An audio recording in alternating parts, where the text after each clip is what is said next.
Welcome to day one of phase 3, interval day, or should we call them monsoon intervals? Yes, monsoons are friendly here. You notice the morning's definitely gotten cooler, but we pay for it in other ways because you can see humidity is 60%, like totally insane. With that said, all things considered, I had a good day. I met the expectations I set for today since we're switching it up a bit. Alright, save, here we go. Alright, this is what today looked like. 22 hours, not bad, all things considered. See, I did 4.33 miles. Any achievements? 53, alright, we're back up to 53. Let's keep it this time. Let's go for 55 before we run. Or race, actually. Alright, go get my shower, and then I'll catch up with you guys on everything we did today. Or I did. Hey guys, good morning, and welcome to day one of phase 3. Yes, we are now Tuesday of week 9 of the 16-week marathon training program, and our first day of phase 3. What does phase 3 mean? It means now this next 4 weeks we're all going to be about building up our endurance. So we spent the better part of 8 weeks getting our speed down as far as on intervals and during fartlek play and things like that. Now it's time to go ahead and add some endurance to that speed. So this way we could last longer at a higher rate of speed. So today, being intervals, I went ahead and did 1,600 meter intervals as to 800 meters that I was doing in phase 2. So I basically went from a half mile to a full mile, and when you change up the game, it gets intimidating. I'm not going to kid you, because as you saw a couple weeks ago where I was hitting it hard and then I was only doing 2, and then on the second one I was nosediving as far as speed went. Well, when you know this about yourself and you're thinking to yourself, if I'm going to take a nosedive during a half mile drill, I don't want to have to run another half mile to get to the end. So it's all about resource management. And so running a 1,600 meter is basically a drill or sprint is going to be all about making certain that you can last the distance. So before we get started, we're going to, as always, do our daily shot of wheatgrass. Cheers. That was filled up. All right, good and green and sweet. Actually, that was kind of sweet. But anyhow, so let's go and take a look. Today, I know we saw that Garmin's got a little difference of opinion on temperature from what Google said, but that's fine, we'll let it slide. I went ahead and did 4.3 miles altogether and spent 521 calories, not bad. And I was out there for 45 minutes. So when we come down here, clearly you guys have been following along, you know the blue is all about pace. Over here we got pace, so this is what pace. And so we went from short little humps during the 400 meters to longer humps during the half mile, and now we have longer humps for the 1 mile. So I went ahead and did 2 drills this morning. Because of where I run, I'm really close to that street. So instead of basically running maybe 200 meters or so and then starting my drills, I figured, okay, let's go ahead and get a 1 mile warm up in.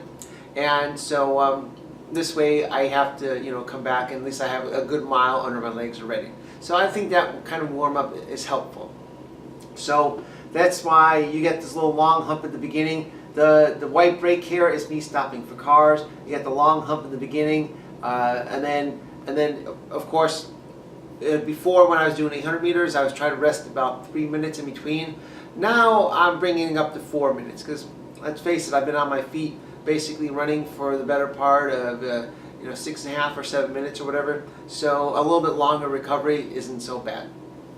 So that's why these gaps are a little longer. And nice to see the heart rate just kind of slowly crept up over the course of a mile.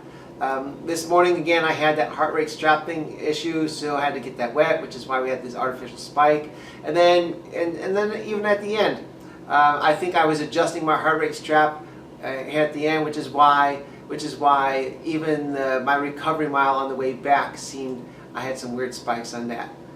Clearly my pace doesn't support these spikes, so it's just basically artificial there. Today my aerobic training effect was 3.3.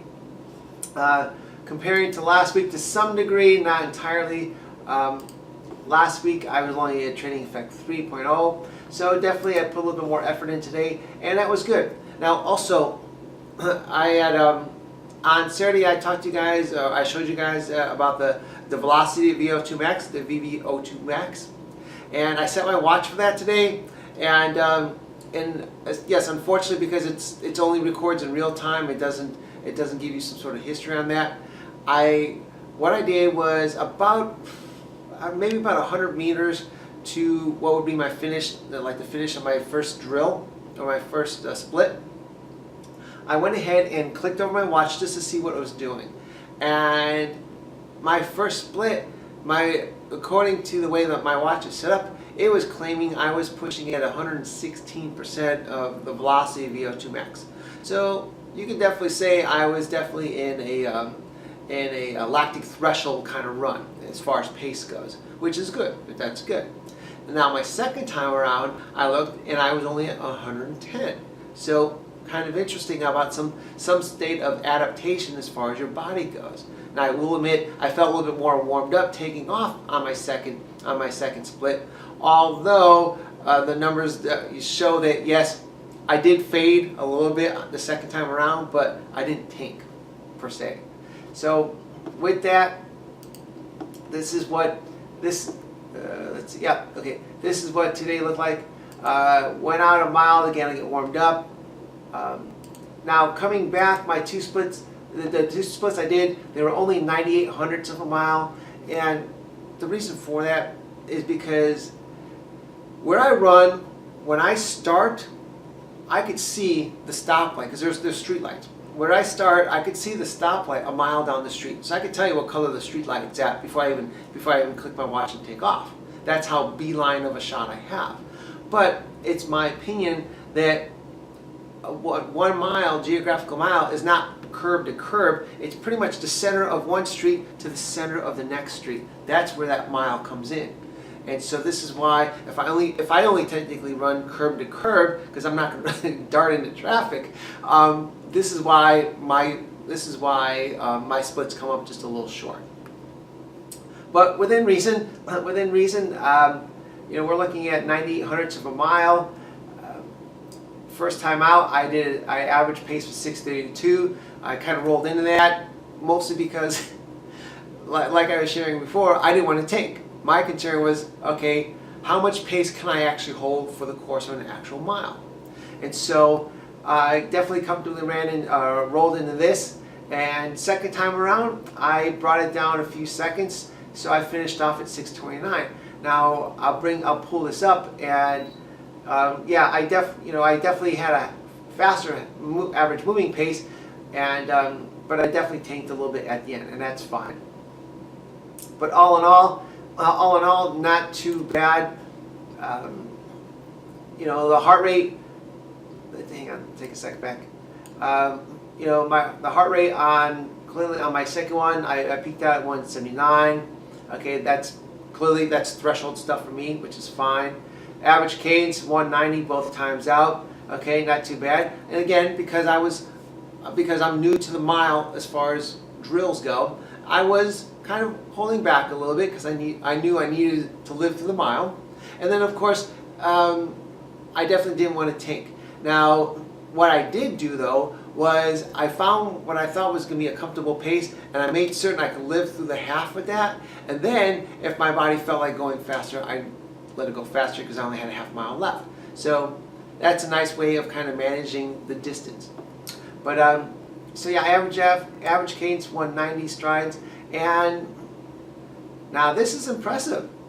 Both times, 91 and 96 calories a mile. Not too bad. Now, ironically, we look at my recovery mile, or my return mile per se, and which is a full mile, and I average a 7:39, which is fine. I wasn't trying to push myself, and adding basically an extra minute to that mile, added an extra, 14 calories to that mile. Kind of interesting. So it, to some degree, going faster, as you could see, saved calories. So I spent less calories going faster than I did going slower. But I really think that's like a time factor thing. I don't necessarily think it's an energy output thing. And to give you guys a quick recap on what last week looked like, again, we're only dealing with shorter humps, but we're only dealing with 800 meters, 800 meter drills, and clearly I had more to give, I had more to spend, and I was definitely, oh yeah, I forgot that one. I was definitely, pushing the envelope here as far as all that kind of stuff. Now at the same time though, you'll notice my maximum heart rate, while steadily consistent about the 175, 176 range, was lower than here. First time out was 175, second time out was 179. So through the course of the extra half a mile, I have to deal with the discomfort of just basically, you feeling your heart rate beat faster. And it's not like your heart hurts per se, but it comes into that whole, can you get rid of the CO2 before you create it? That kind of thing, so the VO2 max stuff. And so you're dealing with that kind of discomfort as you pick up speed for a greater distance. But this at least kind of gives us some idea as to what things were looking like. Next week, my focus will make my mile into more of a 6:15 range. So that's going to be my focus there. And it depends on how I'm feeling, I'll go ahead and that recovery mile on the way back, I'll turn that one into another full-blown drill. So then I can go ahead and do 3 miles at interval speed, and then just continue to build up my endurance from there. So that's all I have for you guys today. I know today is a little short. Generally, I try to intend to keep these short, but somehow I end up sharing with you guys a whole bunch, so they get a little bit longer than I like. I hope I don't bore you guys. As always, please leave your questions and comments below. I'm always happy to address them. And if you like today's video, please hit the like button. If you're new to the channel, every Tuesday, Thursday, and Saturday, I post a new video on Tuesdays or intervals. Thursdays are Fartlek Day, which will be changing again on this Thursday because we're in phase 3. But Saturdays are always long run days. So you get a little insight as to what's going on with each of those training sessions, plus any other great features or news I have to share with you. So again, subscribe to the channel if you're new. If not, I'll see you guys on Thursday. You guys have yourself a great day, and I'll talk to you then. And take care.